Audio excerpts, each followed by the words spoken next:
국민의힘이 모레로 예정된 김행 여성가족부 장관 후보자 인사청문회에 불참하는 방향을 고려하고 있습니다. 후보 지명 후 이른바 주식 파킹 의혹과 과거 발언 등 논란이 잇따르고 있는 가운데 검증의 벽은 더 높아질 것으로 보입니다. 차윤경 기자입니다. 지난달 13일 지명된 이후 각종 의혹과 논란이 불거지고 있는 김행 여성가족부 장관 후보자. 2013년 청와대 대변인 시절 백지 신탁 과정에서 주식을 신우이에게 맡겼다가 다시 사들였다는 주식 파킹 의혹이 대표적입니다. 배임과 임금체불 의혹, 여성의 자기결정권을 존중하지 않는 듯한 발언과 성차별적인 기사 등도 논란이 되고 있습니다. 강간을 당했거나 어떤 경우라도 여자가 아이를 낳았을 적에 사회적, 경제적 지원 이전에 우리 모두가 좀 부드럽게 받아들일 수 있는 톨러런스라고 할까요? 네. 이런 거가 있으면 사실 여자가 저는 어떻게 쓰든지 키울 수 있다고 봐요. 야당은 지난주 여당 불참 속에 국회 여성가족위원회를 열어 김 후보자 인사청문회를 오는 5일로 잡고 검증을 벼르고 있습니다. 공직자로서의 도덕성과 자질이 현격히 부족한 인사를 철회해야 합니다. 국민의힘은 그러나 야당이 수적인 우위를 앞세워 일방적으로 일정을 밀어붙인다며 청문회 불참 가능성을 내비치고 있습니다. 그 일정도 단독으로 의결하고 정인도 단독으로 의결한다는 것은 극히 이례적인 일이고. 같은 날 문화예술계 블랙리스트 논란 등을 다룰 유인촌 문화체육관광부 장관 후보자의 인사청문회도 예정된 상황. 두 후보자 모두 불거진 의혹을 부인하는 가운데 청문회는 가시밭길을 예고하고 있습니다. OBS 뉴스 차윤경입니다. 추석 연휴가 끝난 뒤 복귀한 정치권은 서울 강서구청장 보궐선거 준비에 분주합니다. 대법원장 임명 동의안 처리와 여성가족부 장관 후보자 청문회 개최 등을 놓고도 신경전을 이어가고 있는데 오늘 오후 여야 원내 지도부 상견례에서 이견 절충을 시도합니다. 먼저 배혜수 기자의 보도입니다.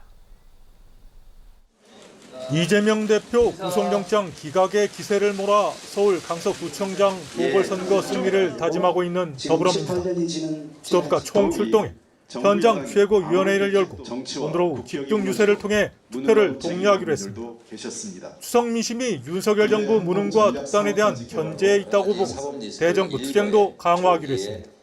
우선 내일 예정된 김행 여성가족부 장관 후보자 인사청문회 여당이 불참할 경우 강경 대응하기로 했습니다. 모레 이균용 대법원장 후보자 국회 본회의 인준은 부결적으로 가닥을 잡기로 했습니다. 내일 열리는 김행 여가부 장관 후보자 인사청문회에서는 이른바 주식 파킹 등 각종 의혹이 도마 위에 오를 것으로 보입니다. 김 후보자는 자세히 해명하겠다는 입장을 밝혔는데 큰 진통이 예상됩니다. 계속해서 신송희 기자입니다. 지난달 13일 지명된 이후 계속해서 각종 의혹과 논란에 시달려온 김행 여성가족부 장관 후보자. 인사청문회를 하루 앞두고도 해명을 내놓기 바빴습니다. 청문회 때 소상히 주식 이동 상황과 회사의 경영에 대해서 다 설명을 드리겠다. 아마 100번도 더 약속을 드렸. 가장 큰 의혹은 이른바 주식 파킹 논란입니다. 과거 자신이 창업한 회사 소셜뉴스 주식을 신우이에게 넘겼다 다시 사들였다는 겁니다. 주식 재매입 과정에서 회사 주당 가치가 무려 79배가 뛰면서 논란은 더 커졌습니다. 여기에 임금체불 문제까지 불거졌고 성인지 감수성이 부족한 듯한 발언도 문제가 됐습니다. 김 후보자를 둘러싼 정치권 공방도 격해졌는데 앞서 야당이 단독으로 인사청문회 개최를 의결하자 국민의힘이 불참 가능성을 언급하는 등 반발하기도 했습니다. 청문회가 열리기 하루 전에야 여야는 정상적으로 운영할 수 있도록 노력하겠다라며 극적으로 개최에 합의한 상황. 김 후보자도 논란 중 상당수가 가짜뉴스라며 인정할 수 없다는 입장이어서 청문회 난타전이 예상됩니다. OBS 뉴스 신송입니다. 유인촌 문화체육관광부 장관 후보자가 두 자녀의 아파트 매입 당시 증여세 탈루 의혹과 관련해 증여세를 다 납부했다고 밝혔습니다. 유 후보자는 오늘 국회에서 열린 자신의 인사청문회에서 야당 의원들의 관련 질문에 이같이 답했습니다.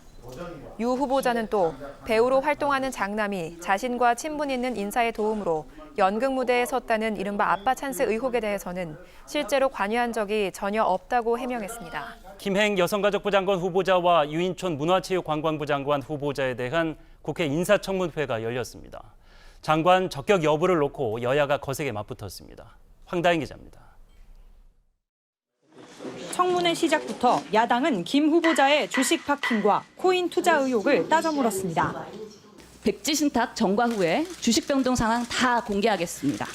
라고 명확하게 얘기하셨어요. 스팀잇에서 받은 코인 내역 지갑 다 공개하시고요. 코인을 단 한 번도 가져본 적이 없고요. 자료 제출 문제 등으로 충돌하면서 여야 간의 거친 표현도 등장했습니다. 말을 못해요. 기본적으로 예의를 지켜. 김건희 여사 친분서를 놓고는 진실 공방이 벌어졌습니다. 김건희 여사를 2번 본 게 전부라고 했죠. 월단회에서도 만나지 못했습니까? 저 월단의 회원 아니거든요. 어울린 적이 있어야 얘기를 하시죠. 유인촌 문화부 장관 후보자 인사청문회는 블랙리스트 개입 의혹에 집중됐습니다. 국가정보원으로부터 종북 예술인을 무력화해야 한다는 내용의 문건을 직접 보고받은 정황이 확인된다는. 제 얘기를 104번씩 거론하면서 왜 저를 구속 안 시켰는지 전혀 없는 사실을 가지고 지금 계속적으로 저는 정치 공세를 하고 있다 이렇게 생각합니다. 유 후보자 두 자녀의 아파트 매입과 관련한 증여세 납부 문제도 쟁점이 됐습니다. 내일 이균용 대법원장 후보자 임명 동의안 표결이 예정된 가운데 야당이 부결 당론을 정할 것으로 보여 또 한 번 격돌이 예상됩니다. OBS 뉴스 황다현입니다. 자, 여당의 불참 선언으로 파행될 뻔했던 김행 여가부 장관 후보자 인사청문회가 예정대로 오늘 오전부터 진행이 됐습니다. 첫 질의에 나선 문정복 민주당 의원은 코인 보유 의혹에 대해서 질문했는데요. 하지만 질의 과정에서 야 조용히 해, 너 많이 컸다, 이런 참 거친 볼썽사나운 표현들이 오갔습니다. 김대현 평론가님, 청문회 어떻게 보셨어요? 네, 우리가 국회의원들의 수준은 명절이 지나도 변함이 없구나 하는 거를 새삼 느낄 수 있었죠. 예.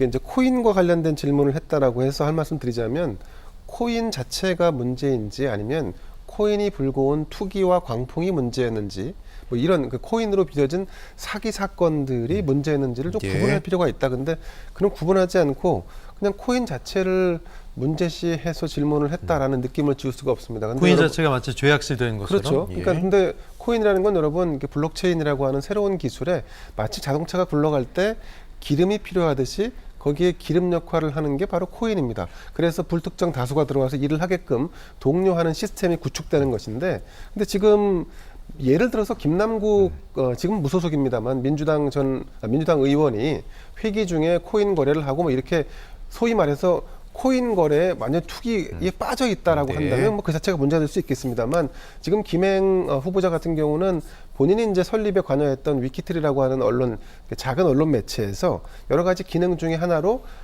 뉴스를 클릭하면 코인을 주는, 사실 이런 시스템을 만드는 회사도 있고 이거를 또 수용해서 직접 운영하는 회사도 있습니다. 근데 이 자체가 문제가 될 수 없다. 이걸로 인해서 빚어진 또 다른 문제가 있었어야 되는데, 민주당 의원들의 질문에는 항상 돌은 던지는데 그 돌이 빈 돌이다. 그러니까 알맹이가 없다는 느낌을 지을 수가 없습니다. 자, 그래서 또 한 가지는 김건희 여사의 친분설 같은 것도 마찬가지인데, 사실 친분 자체가 문제가 아니라 그 친분으로 인해서 어떤 호가 호의를 했는지에 대한 어떤 현상적 결과가 나와야 되는데 그것이 존재하지 않는다는 게 참 안타까운 부분이고요. 다만 이제 주식 백지 신탁 같은 실체가 있는 부분에 대해서 김행 후보자가 어떤 청렴이라든가 투명성이 결여돼 있다라고 하는 이런 지적들은 사실은 따끔하고 또 받아들일 만한 부분이 아닌가 하는 생각을 합니다. 네. 예상대로 지금 말씀하신 청와대 대변인 재직 당시에 이른바 주식 파킹 의혹, 소셜뉴스의 주식을 백지 신탁했는데 신우이한테 했고 다시 가져왔다는 거죠. 자, 이거에 대해서 치열한 공방이 벌어졌는데 박 교수님, 명확한 해명 자료가 좀 안 나갔던 것 같아요. 어떻게 보십니까? 네, 주식 파킹 논란, 사실은 이제 우리가 공직자가 되면은 이해충돌 방지를 위해서 이제 자신의 주식을 갖다가 다른 사람에게 팔도록 돼 있죠. 네. 이게 이제 백지 신탁입니다. 자, 그런데 이거를 갖다가 잠시 아는 사람들한테 팔았다가 다시 이제 자기가 공직 끝나고 나면 다시 사는 이런 과정을 되풀이하는 거를 이거를 주식 파킹이다. 그래서 네. 이런 그 소위 백지 신탁을 갖다가 우회하는 좀 편법으로 비판을 받아왔던 대목이거든요. 근데 이 논란에 이제 김행 후보자가 어떻게 대답을 했냐 하면 이번 청문회에서 상세한 내용을 밝히겠다 그랬어요. 그런데 청문회 시작 전까지 자료 제출을 전혀 하지 않았습니다. 네. 그러니까 그 자리에서 뭐 이렇게 도면 같은 걸로 이렇게 그려가지고 보여주겠다 뭐 이런 거였는데 이제 문제는 그 복잡한 이해관계 왔다 갔다 하는 그 관계 속에서 그것을 검토하고 사전에 검증을 해야 되잖아요. 그렇기 때문에 사전에 자료가 안 온 것을 둘러싸고 오늘 청문회 시작부터 아주 고성이 오갔고요. 네. 결국은 이제 우여곡절 끝에 시작이 됐는데 이 백지 신탁에 대해서 과거에 어떻게 해명을 했었냐 하면은 회사가 경영이 어려워서 팔려고 해도 누가 살려는 사람이 없었다. 그래서 시누이라든지 가까운 사람들한테 사주겠다고 그래가지고 고맙게 팔았다. 근데 나중에는 살 때는 그걸 왜 샀냐 그랬더니 회사가 거의 뭐 휴지 조각이었다 주식이. 그래서 내가 돌려받은 거다 이렇게 얘기를 했는데 이제 그 사이에 그 언론들에서 이제 이걸 추적을 했지 않습니까? 그래서 회사 매출이 그 사이에 3배가 늘어났고 네. 주가 같은 경우에는 4년 만에 79배나 늘어났어요. 이게 어떻게 망해가는 회사냐 그랬더니 오늘 이제 그 얘기가 다시 나왔을 거 아닙니까? 김행 후보자 뭐라고 얘기했냐? 폐업할 회사였는데 자신이 살려낸 거다. 그러니까 자기는 성공한 기업인이다. 이렇게 이제 자신의 치적으로 포장을 했습니다. 지난번에도 그랬잖아요. 성공한 기업가를 범죄자 취급하지 말아라. 그렇죠. 그렇죠? 그래서 이제 뭐 본인으로서는 이제 본인의 역량으로서 자기가 이렇게 성공한 거다라는 걸 강조하고 싶었겠지만 어쨌든 핵심은 백지 신탁이었거든요. 백지 신탁을 갖다가 형용화했다. 무력화시켰다. 여기에 대해서는 사실 뾰족한 대답을 못 내놓은 거 아니냐. 네. 이런 평가가 중론일 것 같습니다. 그리고 조금 전에 김대현 평론가 얘기했던 김건희 여사와의 친분설 이거에 대해서도 뭐 강하게 부인했습니다. 하지만 민주당에서는 얼마나 더 증거가 나와야 되냐 이렇게 얘기하고 있는데 박 교수님 이 친분설이 뭐 논의의 핵심이라고 보세요? 어떻게 보십니까? 사실 친분설 자체가 그렇게 핵심은 아니죠. 그렇죠. 예를 들어 뭐 대법원장이라던가 검찰총장이라던가 이런데 가까운 사람이다. 그러면 당연히 논란이 돼야 네. 되겠지만 뭐 동기동창도 아니고 친구도 아니고 이건 친분설이 뭐 이재명 대표가 그동안에 얼마나 가까운 사람이지 친분이냐 뭐 골프 친 거 같이 있는 거 그냥 아는 사람이다. 이렇게 했던 거하고 별 차이가 네. 없는 거예요. 근데 논란의 핵심은 뭐냐 하면 이제 소위 김행 후보자가 본인의 능력으로 장관이 된 거냐 아니면은 소위 권력과 친해서 장관이 된 거냐 이게 포인트 네. 아니겠습니까? 그동안에는 뭐 나이 차를 봐라 일면식도 없다 이렇게 이제 반박을 했는데 내 딸과 친구면 친구지 그렇죠. 그런 그런데 얘기겠죠? 두 분이 이제 행사장에서 같이 찍은 사진들이 계속 올라오니까 네. 이게 논란이 된 거예요. 오늘 이제 여기에 대해서 또 한 번 해명을 했습니다. 김 여사로부터 어떠한 도움도 받은 적이 없다. 뭐 친했다면은 친한 건 친했을 수 있는데 그럼 어떤 도움을 받았냐? 난 도움 받은 적 없다. 그리고 자신이 장관이 된 것은 오로지 40년 경력이 쌓여서 그 경력으로 내가 장관이 된 거다. 이걸 강조를 했는데 사실은 김행 후보자 아까 도덕성 얘기도 했지만 직무 연관성 여가부 장관이잖아요. 과거의 여성에 대한 어떤 출산 관련 논란이라든지 또 본인이 경영을 하면서 여성 직원들에 대한 뭐 휴가 뭐 생리휴가나 아니면 출산휴가나 이런 부분들을 잘 안 지켰던 문제라든지 또 위키트리라는 언론이 여성을 바라보는 시각 뭐 이런 것들도 그렇죠. 많이 지적을 그런 하더군요. 거고 직무 연관성 관련된 얘기가 사실은 네. 더 중요하거든요. 네, 네. 좀 그런 점에서 친분설은 뭐 진짜로 명확한 증거가 없는 한 예. 굳이 이렇게 분란을 일으킬 필요가 있나라는 생각이 듭니다. 예. 김행 장관이 지명이 됐을 때 후보로 지명이 됐을 때 국민의힘 여당 내에서도 좀 우려의 목소리가 나왔는데 글쎄요, 김대현 평론가님 어떻게 보십니까? 윤 대통령이 그럼에도 불구하고 뭐 강행할 거라고 보세요, 임명을? 뭐 윤 대통령이 이미 자체적으로 인사검증을 거쳤고 그 결과를 보고받은 뒤에 지명을 하지 않았겠습니까? 네. 그러니까 사실 이제 윤 대통령이 가지고 있는 야당을 바라보는 정치권을 바라보는 시각은 뭐 익히 알려진 바대로 굉장히 부정적이죠. 그들이 하는 일방적인 의혹 제기라든가 아니면 난타전을 본인이 수용할 의지는 없다라고 봅니다. 그래서 저는 이 여가부 장관에 대한 김행 장관 후보자에 대한 이 정치권의 국회의 어떤 결정도 대통령의 지명을 막을 수는 없을 것 같다. 아마 그래서 인사청문회 보고서가 채택이 안 되더라도 아마 임명을 강행하지 않을까 싶습니다. 그런데 사실은 이제 우리가 그동안에 인사청문회를 거친 장관 후보자들에 대한 낭만은 여러 가지 필요 충분 조건이 좀 있어야 됩니다. 이를테면 국민의 공분을 살 수 있을 만한 어떤 상황이 전개돼야 되고 또 청문회가 진행되기 전에 이미 낙마해야 한다라고 하는 여론이 어떤 비등해지는 이런 부분들이 있어야 됩니다. 근데 여기에 더해서 사실은 우리가 말하는 뭐 대표적인 비위들이 있죠. 아주 부도덕한 방식으로 재산을 증식했거나 성비위가 있거나 아니면 자녀의 입시 등에 개입해서 불공정을 본인이 실행에 옮겼거나 뭐 이런 정도의 공분을 일으킬 만한 요소가 있어야 되는데 지금 김행 장관 후보자에 대해서 그럼 민주당이 벌이고 있는 비위 제기나 아니면 비판이라는 것이 과연 이런 필요 충분 요건을 충족하고 있는가? 저는 뭐 여기에 터무니없이 부족하다라고 보고 그리고 실제로 그러면 민주당에서 주장하고 있는 여러 가지 얘기들 뭐 이를테면 김건희 여사와의 친분설 제가 이게 참 여담입니다만 저도 민주당의 유력한 정치인들과 SNS도 하고 사진을 찍은 것들이 있습니다. 네. 그렇다면 그것만을 기준으로 해서 이 사람은 그 유력 정치인과 친분이 굉장히 두텁다라고 주장할 수 있는가? 사실은 말이 안 되는 얘기죠. 근데 지금 민주당의 주장이라는 것이 어떤 특정한 사진 몇 장과 SNS에 글귀 한두 마디로 두 사람이 굉장히 친분이 있고 그리고 김건희 여사를 그러므로 어떤 정말 비판의 대상이 될 만한 정말 어떤 나쁜 어떤 존재로 이렇게 몰고 가는 그런 민주당의 프레임은 사실 이번 청문회에서 그렇게 유효타가 되기는 어려울 것 같다라고 보여집니다. 자, 여당의 불참 선언으로 파행될 뻔했던 김행 여가부 장관 후보자 인사청문회가 예정대로 오늘 오전부터 진행이 됐습니다. 첫 질의에 나선 문정복 민주당 의원은 코인 보유 의혹에 대해서 질문했는데요. 하지만 질의 과정에서 야 조용히 해, 너 많이 컸다 이런 참 거친 볼썽사나운 표현들이 오갔습니다. 김대현 평론가님, 청문회 어떻게 보셨어요? 네, 우리가 국회의원들의 수준은 명절이 지나도 변함이 없구나 하는 거를 새삼 느낄 수 있었죠. 예.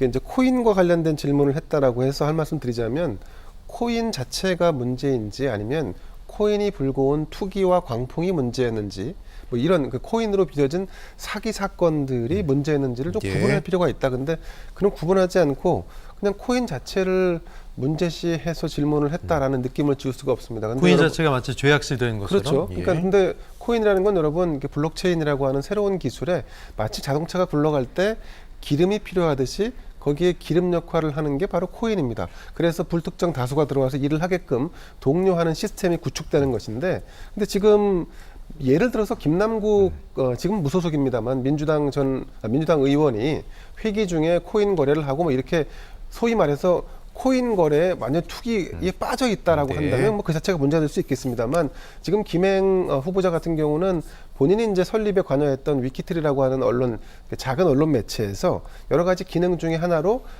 뉴스를 클릭하면 코인을 주는 사실 이런 시스템을 만드는 회사도 있고 이거를 또 수용해서 직접 운영하는 회사도 있습니다. 근데 이 자체가 문제가 될 수 없다. 이걸로 인해서 빚어진 또 다른 문제가 있었어야 되는데 민주당 의원들의 질문에는 항상 돌은 던지는데 그 돌이 빈 돌이다. 그러니까 알맹이가 없다는 느낌을 지울 수가 없습니다. 자, 그래서 또 한 가지는 김건희 여사의 친분설 같은 것도 마찬가지인데 사실 친분 자체가 문제가 아니라 그 친분으로 인해서 어떤 호가 오해를 했는지에 대한 어떤 현상적 결과가 나와야 되는데 그것이 존재하지 않는다는 게 참 안타까운 부분이고요. 다만 이제 주식 백지 신탁 같은 실체가 있는 부분에 대해서 김행 후보자가 어떤 청렴이라든가 투명성이 결여돼 있다라고 하는 이런 지적들은 사실은 따끔하고 또 받아들일 만한 부분이 아닌가 하는 생각을 합니다. 네.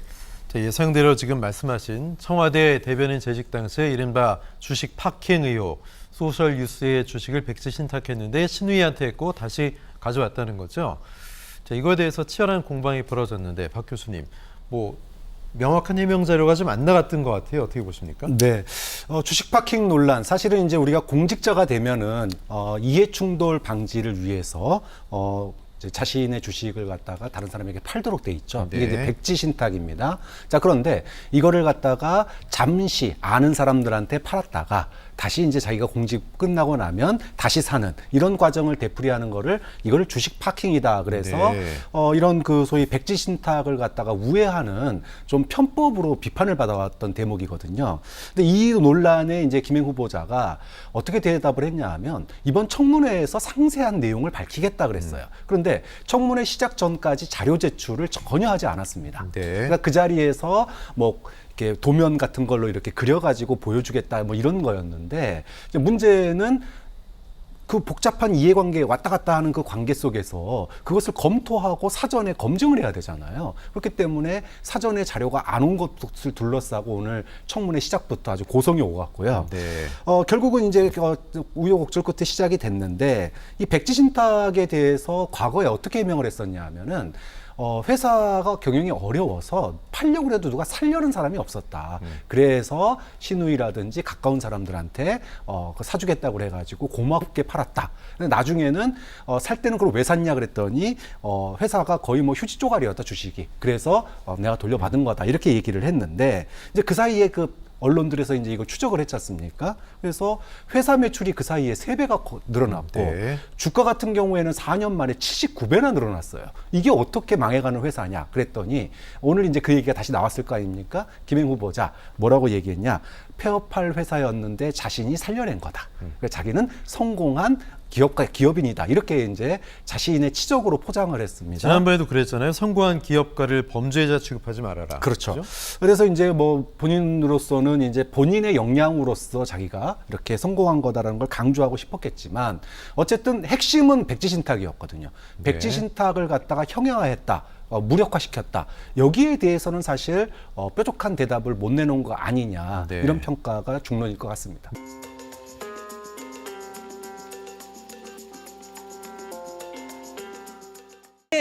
의사진행 발언 시간입니다. 끼어들지 마세요.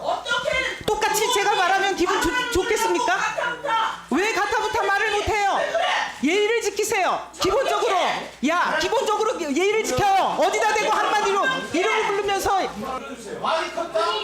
어렵게 우리가 인사청문회 국민의힘 의원님들과 여야가 같이 모여서 하는 만큼 국민의 대표로서의 우리가 제대로 된 모습을 보여야 된다라고 생각을 합니다. 저는 김행 후보자께서 이렇게 언론에 얘기했습니다.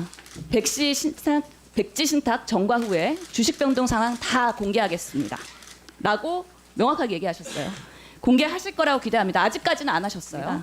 청문회 때 제가 당연히 공개합니다. 자신 없으면 오늘 여기 왔겠어요? 오늘 오셨기 때문에 자신 있다는 말씀이신 거죠? 투명하게 자료를 공개해 주시기를 바랍니다. 기본소득당 용혜인입니다. 후보자님 이거 진행하시죠. 예. 후보자님 이거 국회의원들이 다 요구했던 자료예요. 근데 맞습니다. 이거를 제출을 안 하고 계시다가 오늘 들고 와서 피켓으로 보여주겠다고 하신 거예요 지금. 네. 이 얼마나 국회를 무시하는 행태이십니까? 그거 제가 답변 드려도 되겠습니까? 아니요. 이거 자료들 저희 국회의원들이 아까 제출 요구한 거 점심 이전까지 꼭 철저하게 다 제출해 주시길 바랍니다. 다 제가 오늘 청문회에서 속상히 질의하겠습니다. 밝히겠다고요. 질의하겠습니다. 김행 후보자의 여성가족부 장관으로서의 전문성 그리고 자질은 앞으로 잘하겠다라는 말로만 믿고 넘어갈 수는 없는 일이라고 생각합니다. 그동안 어떤 사회적 정치적 활동을 해왔는지 그 길을 면밀하게 살펴보는 것이 필요한데요. 그 점에서 언론을 직접 운영하신 김행 후보자 경력에 대해서 검증을 하려고 합니다. 사실에 기반해서 성실하게 답변해 주시면 좋겠습니다. 2018년 미투 운동이 있었습니다. 수십 년간 은폐됐던 성폭력이 고발되는 과정에서 언론사가 2차 가해를 저지르는 경우들이 빈번했습니다. 네, 그래서 이 문제를 해결하기 위해서 여성가족부가 성희롱 성폭력 사건 보도 시 따라야 할 보도 윤리를 발표했습니다. 언론사에 몸담고 계신 데다가 양평원장 공직 경험까지 있는 후보자께서 잘 알고 계실 텐데요. 이 화면에 나온 내용들 다 동의하시죠? 질의를 안 듣고 계시니까 지금 네, 이것도 동의합니다. 답변을 못 하시는 거예요. 아니요, 질의를 좀 동의합니다. 들으세요. 네네.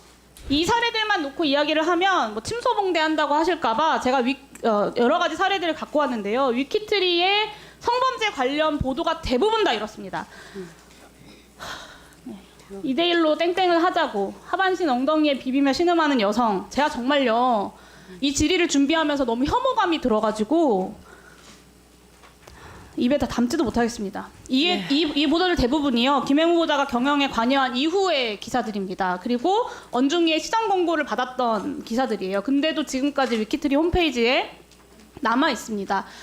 그 사건에 대한 보도만 문제가 아니라요. 여성 유명인에 대한 성적 특성만을 부각한 성희롱적 보도도 악질적으로 양산을 했습니다. 넘겨주세요.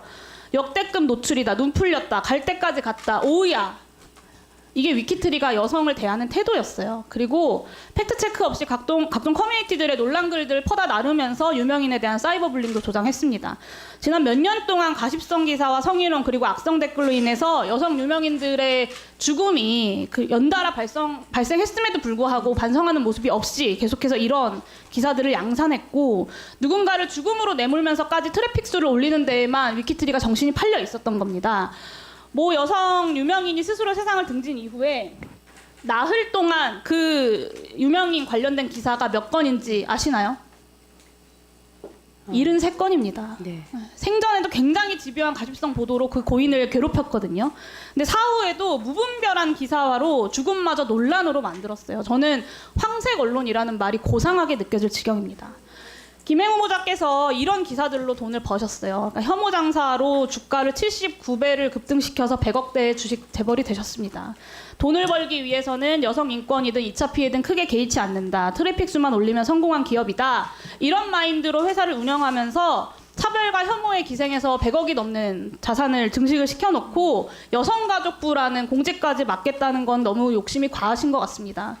악질적인 성차별적인 2차 가해적 보도를 양산했던 언론사의 수장이 성폭력 피해자들을 보호하고 성차별적 문화를 개선해 나가야 하는 성평등 부처의 수장이 될 수 있다고 생각하시나요? 저는 이런 기사들 본 적 분명히 있으시죠? 네, 제가 이것과 관련해서 말씀을 드리면 저도 이제 사실은 이제 저희가 대표이사도 있고 편집국장도 있고 합니다.